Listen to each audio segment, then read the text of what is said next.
GloryDaze. The best of Morning Glory with PJ and Jim on Radio Nova. With InsureMyVan.ie, the van insurance specialists. See how much you can save at InsureMyVan.ie. I want to stuff on my fat fucking head sideways all day. I'm absolutely disgusting today. It's been brilliant. 4 packets of crisps, a big Frankfurter I made myself with crisps in it. Yeah. And then I'm after having 3 of those cakes you bought for another man. Yeah. For another man. Jake's Stone Away cakes. Oh, God, they're very good. Cakes. They were very nice. Jeez, I've been trying to be good. I'm actually not doing too bad. And do you know what the worst thing that can happen to you when you're not doing too bad is? I met a fella I hadn't seen in ages. Oh, God, that chocolate's literally falling into my face. And he goes, have you lost weight? And I went, thank you very much. That's off. Yeah. Time for a Cherry's chocolate orange, 4 packets of crisps, a hot dog and 4 cakes. And so that's gone to shit now, but who cares? And I had a block of cheese yesterday. My God, I had a whole block of cheese. That's a hard thing to do, you know. You know what's actually a bit more scary than that even? What's that? The fact that, like, and I agree with you, like, in fairness, we've been far from good. We've been, we're never good, like not anymore. Like, we don't even try. We're not we're not making any sort of active effort. No, right? No, to hell with that. Yeah. And then, and we spoke about this before. In this very building, you walk down to go to the Jacks. Yeah. And there's a TV screen there. There's a couple of TV screens, and one of them is devoted to the Nova website. Yeah, that was taken when we came here 3 years ago. Next week. And there's a picture of us on the front of it. My God, we're fucking enormous. We're like Siamese elephants. and that was, you know what I mean? Yeah. So we're smaller now. While indulging than we were so then. What were we at then? I don't know, but we must have ate everything in sight. I must have been like literally... Were we inflated or something? We must have been drinking burgers. Like, I don't know what was going on. I don't even remember being as chunky as that then. No, neither do I, honestly. I was doing everything I could to sort of just be the biggest man I knew at the time by all accounts, but there you go. It's extraordinary. Somehow it's funny the way you can sort of go in and out without noticing sometimes, isn't it? That can creep up in you now. And you know the way sometimes you don't think you're... Do you ever do that? You don't think you're putting on weight at all. Like, at all. And you'd be looking at yourself in the nip one day and you go, I'm alright. For an elf and all. You know, I'm alright. You know, there's not that many rings around or the meat hits and everything. And then the very next day, or even later that day, you look at yourself in the mirror or someone will take a picture and you go, what the hell happened since lunchtime? I'm after getting, it's a strange thing. That's why you should always, if you're going to bother to look at yourself in the mirror, particularly if you are in the J's fluid, right? Yeah. You should do it first thing in the morning when you get up. Yes. Because then, at that stage, most things have stopped being swollen. Right? Yeah. Everything's gone in a little bit. That's a fact. Everything's gone in a bit. So look at yourself. Don't look at yourself before you go to bed. Everything has gone in a bit, though. Because you've had your dinner and you've had everything or whatever, and you're definitely... you're bloated and all. You're bursting out your pyjamas. Even your pubic hair doesn't fit like it did that morning. You know, there's gaps there. Timing is everything. Timing's absolute. You do go in and out a little bit. You do. You have to give yourself a little bit of a sort of leeway, you know. Yeah. You have to catch yourself at your best. First thing in the morning, preferably don't eat for a couple of days. Never drink water. That's a good bit of advice. Only drink tea and whiskey. I think that's only drink those fluids. They'll keep the skin tight. Those are the things. Those little health tips like that. Yeah, but and that's why. Do you know something? What's generally a good trend that has come about now? Like, remember before everybody had physical photographs and they had photo albums. And everything. And I know people have millions of photographs on their phone. There's people with 5,000. Some people can't buy an ice cream without taking 14 photographs. Exactly, right. 14. I'm getting an ice cream later now. The good thing about that is nobody ever looks at them. No. Nobody ever looks at them. The only time they ever look through the photographs is it's somebody's birthday and they think, oh, Jays, I better put up a photograph of PJ because it's his birthday. I'll find one of me and him and I'll go, happy birthday. Happy birthday, yeah. Right. That's the only... Nobody ever goes through their photographs, really, looking back on it. No, which is a good thing. Yeah, because before, when there were physical photographs, somebody would always bring out something like that and show you when you looked absolutely shit. Look at the head of you there. Yeah. And your clothes were mank. You peed your pants in the music festival. And you're eating popcorn. And it's your third time eating popcorn for a meal that week, and you're like, why did you take that photograph? Yeah. Now, the downside now, of course, or at a wedding, when you really, you're cut sideways. And you went through the day thinking you looked all right or presentable or whatever. And then someone sends you a picture that they took of you at a wedding. And the tie is all coming out the side of your neck. And your bottom button's open, your belly's sticking out. Yeah, one side of your shirt is down. Your hair is all spare. One eye is looking out one window, the other one's looking down. Your flies are down because you've only just come out of Yeah, your flies down, your shoes sticking out of your back pocket. You're like, why on earth did you send me that? I went through that whole night thinking I was okay. I suppose the downside of nowadays is that there'll always be some fecker who might actually like publish it on the internet or something. Well, that's it. We didn't have that. That would be. Thank God. Thank God we didn't have that. We can live in ignorant bliss that we looked fine for our whole lives. Yeah. Your kids now, they'll never get to have that. No, should they literally grew up with with internet? Everything is yeah. My kids, my kids, I don't know. They'll just be able to lick their teeth and send messages or whatever.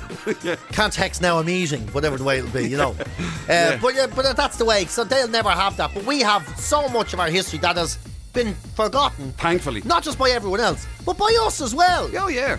And if we do remember it, we remember it wrong for two reasons. Number one, we didn't have phones and social media, and we didn't have a way to record it. And number two, we were probably locked. So it's not right. It's not accurate. Because if in that photograph we're talking about on the screen down there, if you'd have said to me, if not looking at it abstractly, if you'd have said to me, do you remember that time we took those photographs? Remember we were out in Bray or whatever, and we were leaning against that you and PJ were there, shed or whatever. Remember that? And you and him were on the rampage then. No, my memory of that is that we would have been all right. Me too. That's what I mean. If someone said you and PJ were scoffing back then, I'd be like, how dare you? You're talking about. You swear? Yeah, remember the sizes then. What are you talking about? No, we went to a cycle and bike and all. Yeah, we were all right. Like they'd be like, no, you weren't. You weren't all right. So sometimes bad memory can be a friend. Do you forget that you were wearing a towel as a belt? So your memory can be your friend. You're right, Jay. Your memory can be your friend. Yeah. But shouldn't judge me. Do you have any photo albums? Do you? Like, would Stacey have kept any or anything like that? No. Stacey kept some. Yeah, Stacey kept some. I don't have any interest in looking back in old pictures. I prefer to leave the past in the past. I don't even like owning old things. I don't even like it. Yeah. I don't even have like having possessions very much, to be honest. I'm not You're very nostalgic nostalgic much a man person. Of the present. Yeah, I'm not a nostalgic person. Live for the moment. Yeah, I don't really get it. I'm a bit odd though. Like when I got a box of books sent by the publishers after I wrote the book, and I went, oh God, great, and I closed the box and took them out and put them all in the green bin. And Kelly was like, what the fuck are you doing? That's money, man. You could have sold them. It's not. You can't. I don't want them to buy them off me. I want them to buy them off the shop. Oh right. So I had them. You can't sell. Well, no. Okay, grand. What were they meant to be? Mementos. Yeah, give them to your friends. Just sell them at gigs and stuff. Give them to your friends. I'm not giving them to my friends. I want my friends to buy it. And she goes, well, why don't you keep them? I read it. Yeah. In fact, not only did I read it, I fucking wrote them. Oh, and she couldn't get her head around one copy. Is there one copy even in your house on a bookshelf somewhere? There's 4 copies in there. 4. There's 4, right. yeah. Right. And honestly, that's 25% more than I need. Right. That's a copy, maybe like, and it's like I'm not stupid enough to think the kids are ever going to read it. They're never going to care no kids care what their parents did when they were living in. I think that's the ultimate. I think that's great. I heard this thing, right? Apparently it's an American thing, right? Oh, God. And you get this, it's like a book, right? Well, it is a book. It's not like a book. It is a fucking book. Yeah. Anyway, you get it, right? And in it, it's meant to guide you. It asks you questions as you go through it, and you write in. Right, and the end result is meant to be that you've written your life story. Oh, right. It sort of prompts you to remember things at different times, right? And the end result is then that you have this. You've kind of written your life story, and then it's there for your kids and whatever to. if they ever want to know. Oh, I wouldn't advise it. And I see, I'm 100% with you. Everybody else goes, oh my God, that's lovely. It's not. And I'm thinking to myself, there's so much I don't want my kids to know about me. So much. And you know the way everyone thinks they're interesting, right? Let me tell you what writing a book is. Haven't done it, right? Writing a book is an exercise in how little you actually have to say to the world. You think you've loads to say. Yeah. You think you've loads of wisdom and all. You think, I'm going to write my life story and all. And then you write it down and you go, right, that's 20 pages. And it's done. And that's honestly, and then the publishers and everyone else goes, that's not enough. And you go, I don't know what else to say. Well, can you put in pictures or anything? And, fill it out a bit? And then you realise I can tell my entire life, 50 years, I can tell his story, all the bits that are relevant to anyone else, isn't it? All of it. My whole life, I can tell that story in 32 minutes. There you go, because you have done. That's what you're doing at the moment. 32 minutes. And everything after that is filler. Yeah, and that's including the interval. That's including the break. Well, I'll tell you what my favourite ice cream and all is. You're right, though. It's like stand-up as well. People think they're great and they're gas and they're funny and they're this and they're that and the other and they'd be brilliant. And how would you do comedy? I'd love to do comedy. Yeah. Let me do comedy. People do it with radio all the time. I'm sure you've heard it through your whole career. I'd be great at that. I wish I could do it. How'd you get into that? You just sit there and all you do is talk and you tell people, you do a few gags and you do this and the other. Put them in front of the microphone. Yeah. They can't say. They go, hello, I'm Derek. This is Lionel Richie. And that's all they can do. Yeah. They literally can't fill time. They can't talk So in true. any meaningful way. True. And the same people The are... amount of people who say to you, I'd love to have your job. Yeah, I'd love to have your job. Yeah. And you think, you'd be good at it. Oh, how could you not? Sure, I wouldn't be good at how your could you job. not be? What do you do? What do you do? Play a few records. Sure, anyone could do your job. Talking fucking shit all day. Yeah. Yeah, Funny that. They never, that's- they never offered it to you. Yeah. Well, why don't you do it? Come in. That's what I start doing. Yeah. With stand-up, I started doing that with... No, I'll give you 10 minutes tomorrow. Yeah. Just do it. Come in and do the 10 minutes. And I tell you, stand up, that is Yeah. the one. They'll be right? like, no problem. That Do is it. honest to God, anybody who turns around and says they can do that Oh, yeah. without properly thinking it through, stand up is. Oh. I mean, that scared the shit out of me. Most people can't even do a wedding and speech. I'd been performing for years on radio, and the one time, and it was only 6 minutes long. Yeah. And it scared. And I had you helping me. Well, that's... I mean, was that for help? No. Was it? That's a question but now. I tell you something. Stand up is one of the most frightening things. Yeah, because there's nowhere to go. There's nowhere. It's the most lonely place because literally, thankfully it went well that night. Everybody was in good form. Blah, blah, blah. You were there. Eric was there. It was all good buzz and everything was great. I'd say, and especially when you're Jim McCabe, who will always be Jim McCabe's biggest heckler. You know, that's a fact. Jim was on stage. You know, most people would be on stage and Jim would tell his own joke and everyone laughed. And you could hear Jim thinking to himself, what's so funny about that? You know, and all he'd be doing is do his next joke and they'd laugh again and you go, well, we really have a room full of ticks tonight, eh? They'd laugh at that. You know, it must be. I mean, Jesus, it must be scary. I mean, it's scary doing it when you're getting laughs. Yeah. It must be a nightmare. If I don't know how anybody ever gets the confidence in themselves to think I could do stand up and gets up on one of those open mic nights. You know, unprompted or anything. Well, not unprompted. Yeah. Oh Jesus! No, I don't know how anyone that does that. There's something wrong with them. Isn't there? Something very wrong with someone. Absolutely. Yeah. I'll do a few jokes. Yeah. Yeah. You gets up. That'd be all mother-in-law stuff. I was just going to say, No. yeah. That'd be all very inappropriate. Literally stuff, starts that line with, so this black lad, right, stop there. You stop, no. Stop, thanks, no, it's all right. We don't want to hear your joke. No, it's a good one, right? And two men are walking down O'Connell Street with a goat. No, I don't want to hear this joke. Yeah. I don't want to hear this shit joke. Yeah. I know, yeah. But even doing open mics is tough, you know, like you can sweat for years or months anyway over doing a 5-minute spot. You know, you did do it. But in fairness, you did do it. Thing that I ever did. In fairness, you did do it in a sold-out theatre and all. That's harder as well, though. That's, you know, most people do it. There might be 15 people sitting in a pub at a half-empty club on a Tuesday night, you know, or a Thursday afternoon. That's how most people start. It was like you were literally brought on, ladies and gentlemen, you'll know him from the radio.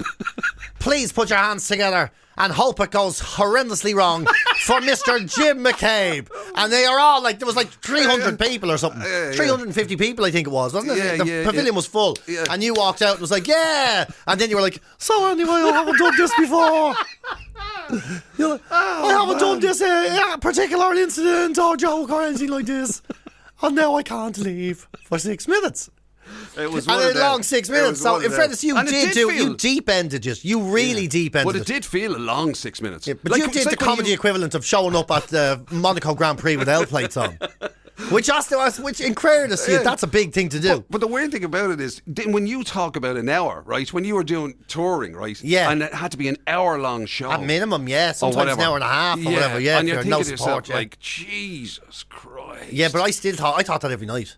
You thought, Jesus Christ. I did. Every night I'd be like, oh my God, why am I going to get an hour out of this? Even though I'd done 150 nights. But always, like, because you know the way you're not, like, I know you learn lines and everything, but you used to do mad things, like you'd make like 1-word notes to yourself. That's what that's the only way I could do it, you'd completely and I'd freeball have it. 15 minutes on a 1-word note or 10 minutes on a 1-word note, yeah. How I don't know. And I used to write the 1-word notes in the back of my hand and then it would look like I was just checking the time, but I was actually looking for me 1-word note.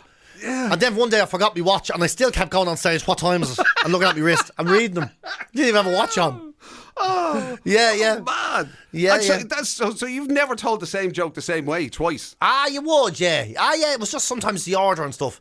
Yeah, you would definitely tell it the same way twice. And then, sure, you'll write the one-word notes. And this did happen a couple of times. I wrote the one-word notes on, and I went out and I wiped my brow with my hand, and they all smudged. I was only 5 minutes into the show. I was like, I'm fucked now, aren't I? Now what am I going to do? Oh, my God. And you're there going, 55 minutes to go. 55 minutes to go. And then you start just going, so where are you from? Yeah. Mister, are you from Baldland?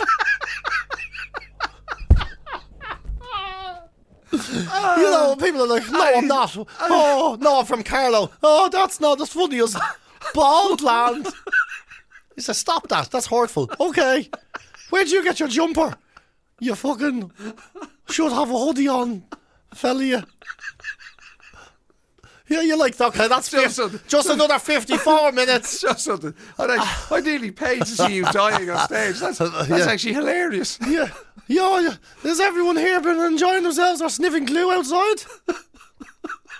Nobody then. What a tough room. Oh my God. Oh Lord. Anyway, I'm going to do a song for you now. Oh my God. So let that be a lesson in case anybody out there listening fancy the life in showbiz. Let that be a lesson. Anyway, I'm starting my new tour next year. It's called Welcome to Baldland.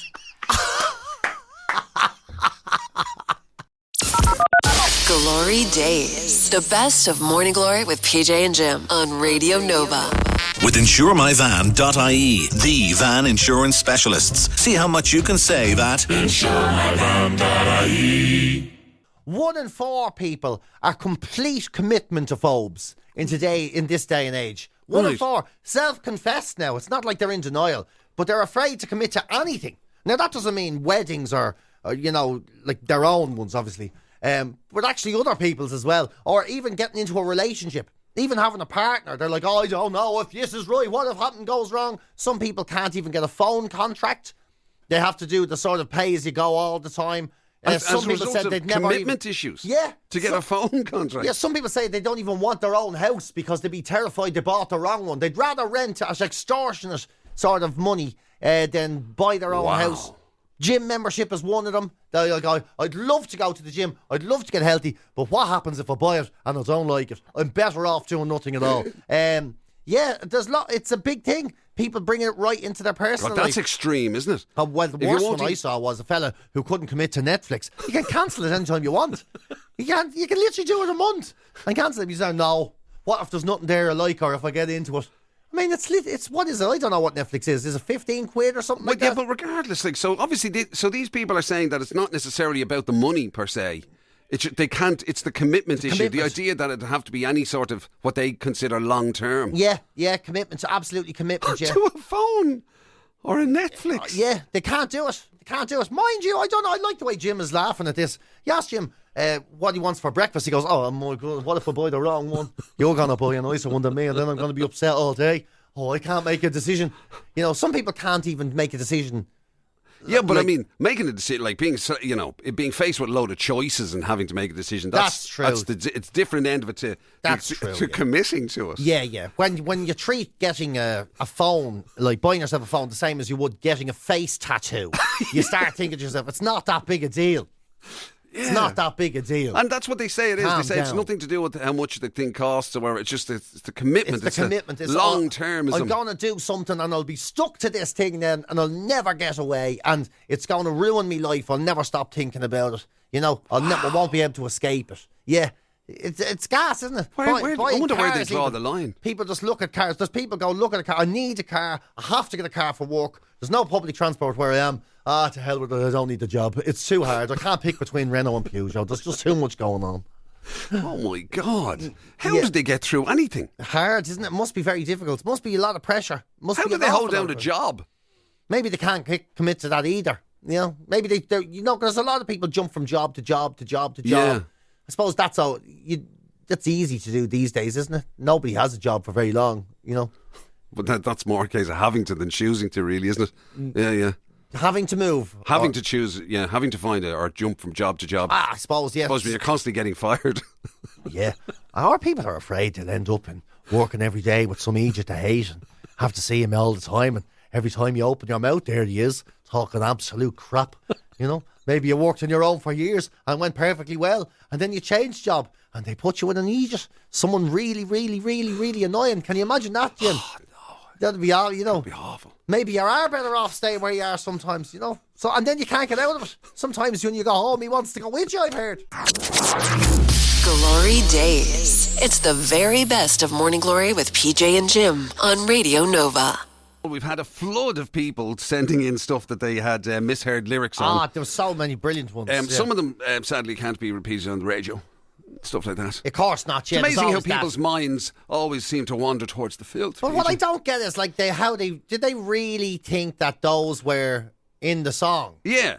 I mean, like, the ones that I can give you, some of the ones that I can give you, there's a challenge believing why you would think the lyrics of a song would be that. Yeah. For example, Niamh was on to say that her mum, right, for a long time thought that when they were singing Ghostbusters, right, that they were actually singing Cold Mustard. Yeah, see, that's the thing. Which, now, anyway. I do like condiments making one, because, I just died in your arms tonight. Yeah. Somebody thought, I just died in your barn tonight. And it goes, mustard, no mayonnaise. They thought that genuinely. I'm sorry, that is now starting to just sound like the way you do things when you don't hear somebody, rather than saying sorry. True enough. You just make up stupid words. Well, what about this one? You know the way Chickachita, tell me what's wrong. Well, in fairness, that's tough. That's tough, yeah, but not when people thought it was take your teeth out, tell me what's wrong. That would make more sense. That improves the song. It does. That makes it better. It actually does. Mary's one very understandable. One of your favourites. Not the way you like. What's his name? Neil Diamond, is it? Yes, I love Neil Diamond. The Reverend Blue Jeans, Reverend Blue Jeans. That's the new way I'm going to sing that song forever. You see, that is understandable. I like big butts and a can of limes. That was another one. That was great. That gave me a good laugh now, I have to say. Claire was on saying that for a long time growing up, she thought that Stevie Wonder's song Part-Time Lover, that they were singing the line. So, will I give you the line that she thought, or the line she should, or it should have been? So it should have been undiscovered passion on the run. Yes, yeah. She thought it was undiscovered fascists on the run. That's great. Stevie Wonder, that's part-time lover. Yeah. World politics comes into it as well. Europe's the final countdown. You know that someone thought, that we're heading for Venus. They thought the opening line of the song was him going, we're working for peanuts. Which is a great. It's so much fun. Oh man. Yeah. Blue seal in the sky with diamonds. Imagine creating. I mean, that song is so weird. Why wouldn't it be that? Oh, I'm sorry. I'm trying to read some of these as they're coming in because people are texting them in. But anyway. And then this one, maybe like the Monkeys. You know the one. I saw her face. Now I'm a believer. Someone genuinely thought it was. Then I saw her face. Now I'm gonna leave her. Which is, you can hear it in the song. Yeah, but you can hear it in the song. Understandable lyrics, I'd have said. As opposed to I'm 14 Carat from Selena Gomez, and loads of people seem to think she was singing I'm farting carrots for a while there. So that's, it's different, Do we know if these are like one-offs? Is is this one people saying I heard that? No, these are commonly misheard, these ones. These aren't, these are... Yeah, they happen, This is these are ones that have regular. That's why there's a chart of them, yeah. Yeah. What's that Elton John song? Because a couple of people have texted in, like one Tony of them Danza. is James. Hold Me Closer, Tony Danza. No, it's not that one. Oh, is it not? It's one where he supposedly sings, the line should be electric boots. I don't know what that is. But loads of people seem to think it was electric boobs. I don't know what that is, yeah. I haven't a clue about that one, yeah. Money for nothing and your chips for free is pretty good as well. Is it as well? Glenn Campbell. like a 9-stone girl.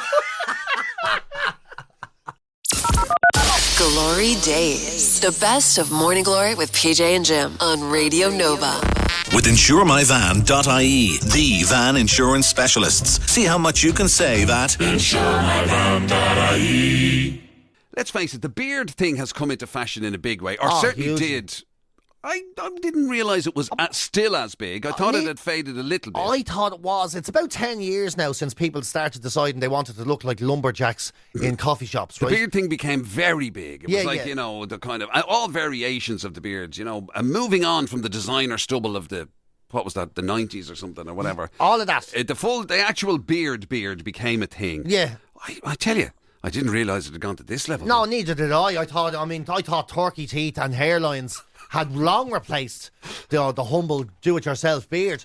But it seems the beard is, once again, second wave of the beards making a big comeback. And like the turkey teeth and like the hairlines and all of that sort of carry on, beard transplants have now increased by about a third. People looking about beard transplants.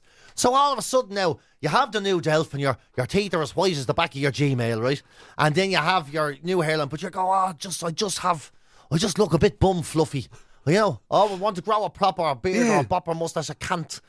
So it's gone up by a third, applications and interest in getting a beard transplant. Yeah, to make yourself look a little bit more masculine or whatever. So, and is it the same principle of, like, you know, sticking the little lumps into you the way they do in your head or exactly whatever? the same. And they take the follicles from the back of your head, apparently, right? So that's your mullet gone. You can have one or both. You can't have both. You can have one or the other.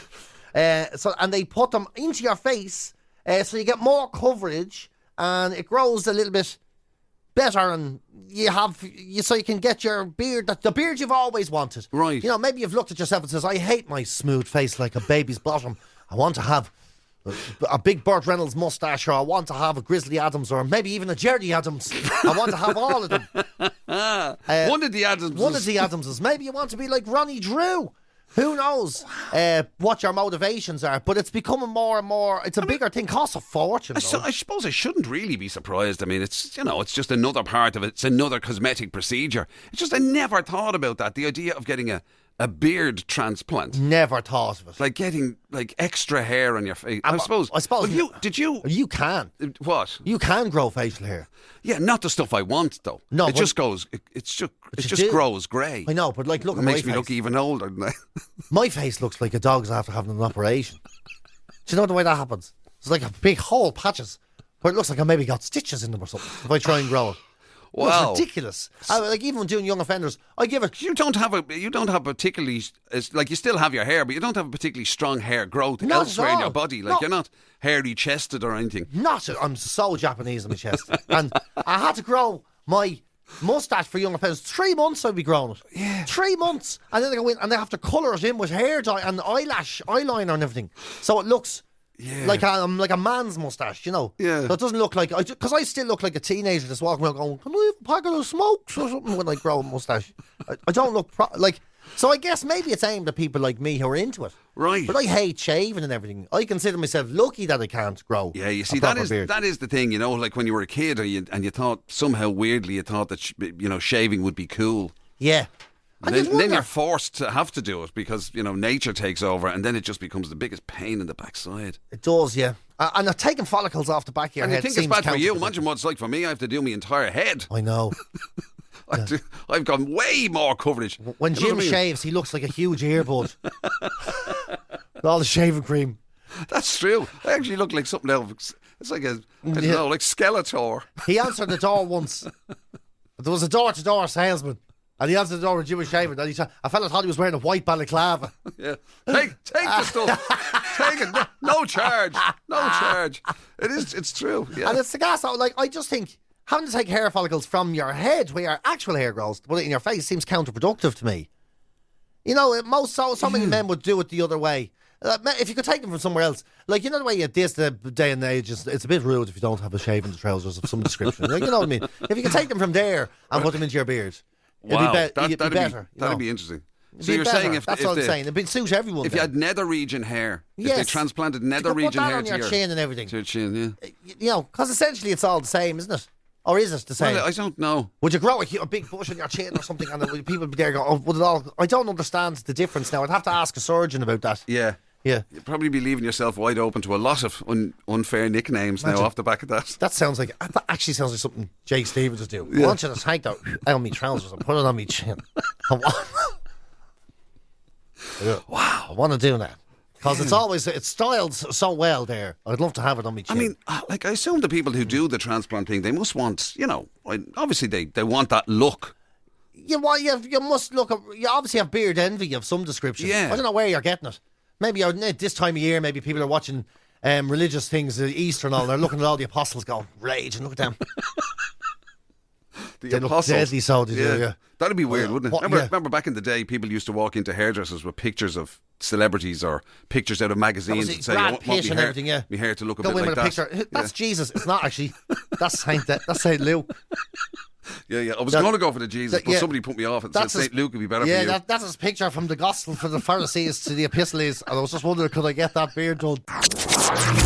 Glory Days. It's the very best of Morning Glory with PJ and Jim on Radio Nova. Mother's Day coming up at the weekend. There might be sort of like people planning restaurant trips, for their mum or whatever. Yeah. Don't forget to be nice if you're going out for something to eat. Yeah, because in fairness, I know a lot of people say, look, these things can be expensive. And they can be expensive, depending on where you go. A day out like that, or going to a restaurant, depending on many, could be an expensive thing. But, doesn't give you kind of carte blanche to just... Don't be a tosser about it. Exactly. Don't go in and start making up stupid excuses. A Welsh chef, right? Pussycat. But the Welsh chef has come out and said he's revealed some of the most ridiculous things. He's abandoned this whole customer is always right thing because people just try and take advantage, right? And they're really advantage. So some of his stories are, one person came in and says they wanted a free meal and vouchers because there's a pillar in the restaurant obstructing my view. He was like, of what? Of the rest of the restaurant? Yes, it was everywhere. They were like, it's not, what do you mean of everywhere? I can't see every corner of the restaurant. There's a pillar there. I want free meal. They were like, can you see your dinner? I can see my dinner, yes. And can you see the people at the table? Yes. Wow. But I can't see the person over there who's none of my business. So they wanted, I mean, the gas thing about it is most people would consider that nearly a benefit. You have almost an element of privacy. You know what I mean? Yeah, Whatever, you've got your own little section maybe, or... Well, okay, granted, you're saying maybe there's a sort of a half a justification there. I'm saying the opposite. I'm saying it would be a good thing nearly to have a little bit of privacy maybe within the restaurant. Yeah, but so you shouldn't be complaining about it. That's one way of explaining it. How would you deal with this one? A guy turned up and he says, "Come here, I'm after getting a fine in my car. Come here, driving in the bus lane. I had no idea traffic was like this in the area. You need to give me a free meal for it. You should pay the fine as well, actually." Wow. And he was like... Because he chose to drive in a bus lane. Yeah, and he goes, but there was no other way of getting here on time for the reservation. You don't even mention it's going to be chock-a-block out there for 2 hours. And this was the restaurant's fault. Yeah, outrageous. Yeah, wow. Huge complaint. And another fella says, the roads are so bad coming here, my car's after depreciating by about 400 quid. The least you could do is give me a free meal. The very least you could do. Wow. This is all true. Like, this is all stuff that he's heard, yeah. And with no hint of humour about it. They were genuinely looking. Some guy wanted compensation because the roads weren't great. Yeah, and another family cleared their plates, had their meal, the whole lot. He came down and says, "How was that for you?" Cleared plates. And goes, "Honestly, the food was great, but the plates are disgusting. We would like our money back." And he goes, "What do you mean?" He goes, "I don't like them. I don't like the plates. It's not the choice of Jelf we normally go for." Oh my God! Yeah, oh yeah. It's amazing, isn't it? Yeah. And then another fella says, "Not one of you has asked me about me day or my life or what I do for a living or anything. I was sitting here for 2 hours." Yeah. Wow. So they were expected to supply the company and the conversation and everything. Yeah. Not just the food. Yeah. Oh yeah. My God.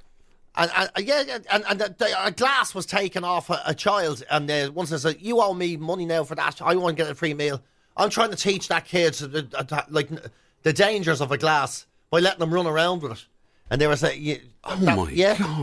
Yeah. People are strange. Oh, really strange, You can kind of understand it. I know when you're part of the general public, you tend to kind of think, as you say, the customer should always be right. But they're never right. But it must be a nightmare to deal with people like that. 99% of the time, the customer's wrong. Yeah. That's the truth, isn't it?